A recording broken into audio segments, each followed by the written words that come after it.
ಜೈ Hind. RRB group ಡಿಯ ಎಕ್ಸಾಮದ ಇವತ್ತು court case ಏನಾಗಿದೆ ಅಂತ ಬಹಳಷ್ಟು ಜನ ಕೇಳ್ತಾ ಇದ್ರು. ಇವತ್ತು 4 ನವೆಂಬರ್ 2025ಕ್ಕೆ ಕೋರ್ಟ್ದಲ್ಲಿ ಬಹಳಷ್ಟು ಅದರ ಬಗ್ಗೆ ಚರ್ಚೆ ನಡೆದಿದೆ. ITIದವರಿಗೆ ಎಕ್ಸಾಮ್ ಬರೀಲಿಕ್ಕೆ ಅವಕಾಶ ಕೊಡಬೇಕಾ ಅಥವಾ 10th ಅಂತೇಳಿ. ಬಟ್ ಇನ್ನೂವರೆಗೂ ಅದರದ ತೀರ್ಪು, ಅದರದ ರಿಸಲ್ಟ್ ಇರುವಂಥದ್ದು ಇನ್ನೂ ಕೂಡ ಹೊರಗಡೆ ಬಂದಿಲ್ಲ. ಓಕೆ, ಸೊ ಹಾಗಾಗಿ ಆಮೇಲೆ ಹೊಸ ಡೇಟ್ ಕೂಡ ಹೊರಗಡೆ ಬಂದಿಲ್ಲ. ಆಮೇಲೆ ಅದರ ತೀರ್ಪು ಕೂಡ ಏನಾಗಿದೆ ರಿಸಲ್ಟ್ ಅದು ಕೂಡ ಹೊರಗಡೆ ಬಂದಿಲ್ಲ. ಸೊ ಹಾಗಾಗಿ ಏನಾದರೂ ಒಂದು ಡಿಸಿಷನ್ ಖಂಡಿತ ಆಗಿದೆ. ಸೊ ಹಾಗಾಗಿ ನಿಮ್ಮ ಎಕ್ಸಾಮ್ಸ್ಗಳು ಇರುವಂಥದ್ದು ನವೆಂಬರ್ 17ರಿಂದ ನಡೆಯುವಂಥ ಬಹಳಷ್ಟು ಸಾಧ್ಯತೆಗಳಿದ್ದಾವೆ, 99%. ಆಮೇಲೆ ಇನ್ನೊಂದು ನೋಟಿಸ್ ಇರುವಂಥದ್ದು, ಎಕ್ಸಾಮ್ ಡೇಟ್ಗೆ ರಿಲೇಟೆಡ್ ಇರುವಂತಹ ನೋಟಿಸ್ ಬಹಳಷ್ಟು ವೈರಲ್ ಆಗ್ತಾ ಇದೆ.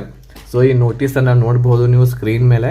ಸೊ ಈ ನೋಟಿಸ್ದಲ್ಲಿ ಜನವರಿದಿಂದ ಎಕ್ಸಾಮ್ಗಳು ಆಗ್ತವೆ RRB ಗ್ರೂಪ್ ಡಿ ಇದು ಅಂತೇಳಿ ಒಂದು ನೋಟಿಸ್ ಇದೆ. ಇದು 100% ಇದು ಒಂದು ಫೇಕ್ ಆಗಿರುವಂತಹ ನೋಟಿಸ್ ಇದೆ.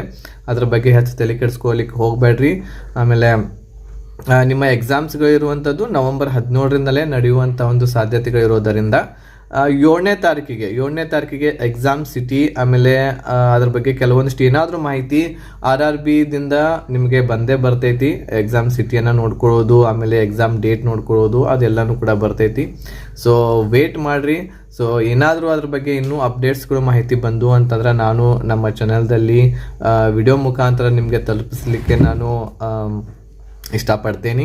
ಸೊ ಅದ್ರ ಸಲುವಾಗಿ ನಮ್ಮ ಚಾನಲನ್ನು ಸಬ್ಸ್ಕ್ರೈಬ್ ಮಾಡಿ ಇಟ್ಕೊಳ್ರಿ. ಅದ್ರ ಜೊತೆಗೆ ಬೆಲ್ ಐಕನನ್ನು ಸಹ ಕ್ಲಿಕ್ ಮಾಡಿ ಇಟ್ಕೊಳ್ರಿ. ಮತ್ತೊಂದು ವಿಷಯ ಏನು ಅಂತಂದರೆ, ಯಾರಾದರೂ RRB ಗ್ರೂಪ್ ಡಿಗೆ ಇನ್ನೂವರೆಗೂ ಕೂಡ ಸಿಲೆಬಸ್ ಕಂಪ್ಲೀಟ್ ಮಾಡಿರ್ಬೋದು ಅಥವಾ ಮಾಡದೇ ಇರುವಂಥ ಅಭ್ಯರ್ಥಿಗಳಿಗೆ ನಮ್ಮಲ್ಲಿ ಕೋರ್ಸ್ ಇದೆ. ಸೊ ಇಲ್ಲಿ ಕೋರ್ಸ್ದ ಡಿಟೇಲ್ ಮಾಹಿತಿ ನಿಮಗೆ ಇಲ್ಲಿ ಸಿಗ್ತಾ ಇದೆ, ಅದನ್ನು ನೋಡ್ಕೋಬಹುದು. ಅಥವಾ ಇಲ್ಲಿ ಡಿಸ್ಪ್ಲೇ ಆಗ್ತಾ ಇರುವಂತಹ ನಂಬರ್ ಏನಿದೆ 8861927838 8861927838 ನಂಬರ್. ಸೊ ಈ ನಂಬರ್ಗೆ ನೀವು ಕಾಂಟ್ಯಾಕ್ಟ್ ಮಾಡಿ ಹೆಚ್ಚಿನ ಮಾಹಿತಿಯನ್ನು ಪಡ್ಕೋಬಹುದು. ಕ್ಲಾಸಸ್ಗಳನ್ನು ತೊಗೊಂಡು ನಿಮ್ಮ ಪ್ರಿಪ್ರೇಷನನ್ನು ಒಳ್ಳೆಯ ರೀತಿಯಿಂದ ಮಾಡಬಹುದು. ಮತ್ತೆ ಏನಾದರೂ ಅಪ್ಡೇಟ್ಸ್ ಬಂದ ಮೇಲೆ ನಾನು ವಿಡಿಯೋ ಮುಖಾಂತರ ನಿಮಗೆ ಅದರ ಮಾಹಿತಿಯನ್ನು ತಿಳಿಸ್ತೇನೆ. ಅಲ್ಲಿವರೆಗೆ ಧನ್ಯವಾದಗಳು. ಜೈ ಹಿಂದ್.